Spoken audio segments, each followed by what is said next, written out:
Welcome back to All This Math. This is Professor Parker, and in this lesson we're going to be solving an equation, but except we have fractions in this equation. So we have w plus 1/8 is equal to negative 3/4. Now, personally, I don't like solving equations with fractions in them, so there's a method that I'm going to show you that I like to use in order to clear out fractions or eliminate fractions. All right, so watch this. I first draw brackets around the entire equation like that. Bracket here, bracket there. And then I'm going to multiply the entire equation by 8. Now, what you should be wondering right now is, why am I multiplying by 8? All right? And if your teacher or your professor or whoever ever does something like that in class, make sure you understand why they're doing what they're doing. Why is he or she writing down or multiplying by whatever they multiplying by, dividing by, adding by, subtracting by, whatever, right? The reason I'm multiplying by 8 is because 8 is the common multiple of all of the denominators in this problem. So I got 1/8. That means my denominator is 8. I got negative 3/4. My denominator is 4. This is a W. If W was written as a fraction, it would be W over 1. So out of 1, this invisible 1, there's 8 and there's 4. 8 is the least common multiple.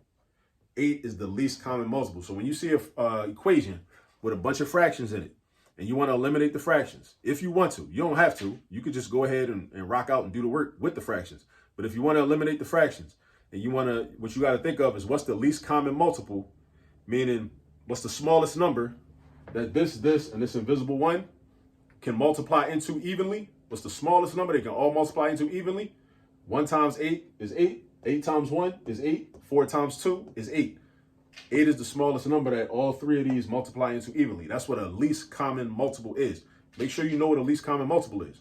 Make sure you can figure out what least common multiples are for any group of numbers you ever given. All right? Because that's going to make algebra easier. That's like pre-algebra, elementary school math that you need in order to solve equations and make things easier when you're solving equations. All right. So that's why I multiply by 8. Make sure you understand why I'm multiplying by 8. I'm not multiplying by 6. I'm not going to multiply by 10. I'm not going to multiply by 15. I'm multiplying by 8 because it's the least common multiple. All right. Now, so I'm going to do 8 times W. That's going to give me 8W. I'm going to do 8 times 1/8. That's going to give me 1. I'm going to do 8 times negative 3/4. That's going to give me negative 6.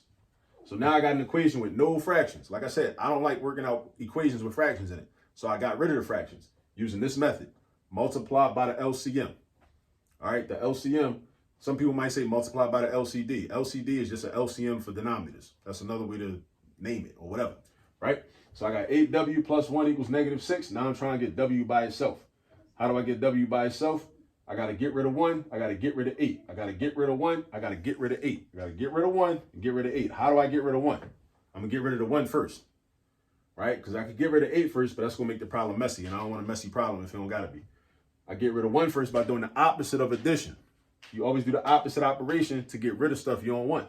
So the opposite of adding 1 is subtracting 1. So I subtract 1 on the left. I got to stay balanced. Subtract 1 on the right. They cancel out. 8W comes down. What's negative 6 minus 1? Negative 7. Negative 6 take away 1 is negative 7.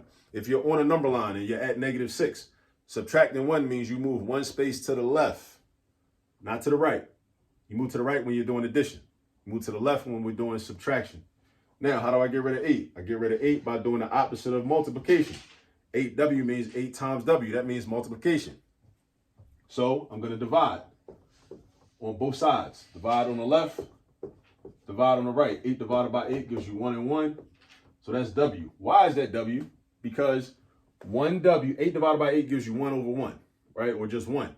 1W over 1 is the same thing as just W, because you don't need this 1 as a coefficient. And if you divide by 1, you still getting W.